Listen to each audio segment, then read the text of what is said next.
News Nation's Emily Finn live for us at a police department in Chicago tonight. Emily, what are you seeing?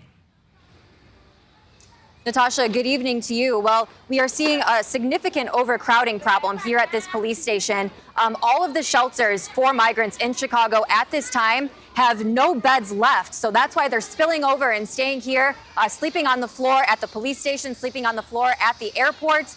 You can see that all of their belongings are just here out on the sidewalk.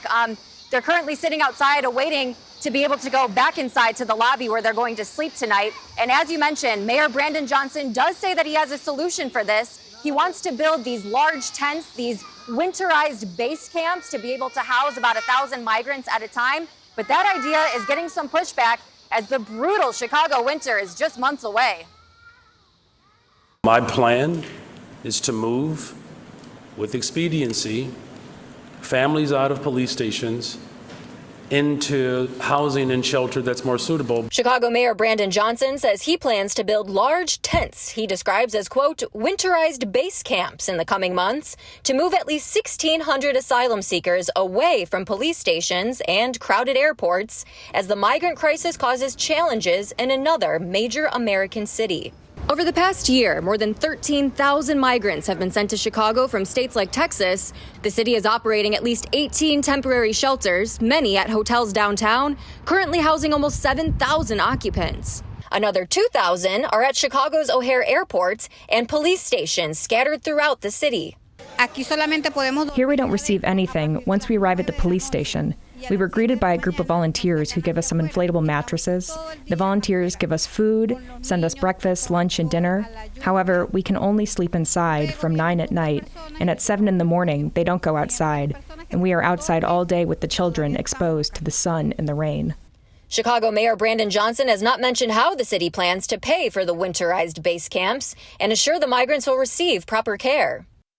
We've identified multiple locations around the city that can be suitable to treat the families and individuals who by law are seeking asylum constitutionally and legally, to have a place that recognizes their dignity. While Johnson is vowing to continue welcoming asylum seekers, New York City Mayor Eric Adams has had enough, as the city received more than 110,000 migrants in the past year. This issue will destroy New York City. Destroy New York City. The two Democrat leaders are taking contrasting policy stances, with Johnson even attacking Adams for his remarks. In an interview with the Chicago Sun-Times, Johnson said, quote, "I'm not going to accept the notion that the city of Chicago is going to be destroyed. This is not a challenge that will overwhelm us." New York City cannot manage 10,000 people a month with no end in sight. And many of the migrants that are here today tell us that they're from Venezuela. But according to the CBP, migrants from at least 160 nationalities have interacted with officials at the southern border, and they are being sent to places like Chicago, places like New York City. So that poses a significant challenge with the language barrier, with all of the different language barriers for the people that are trying to care for them.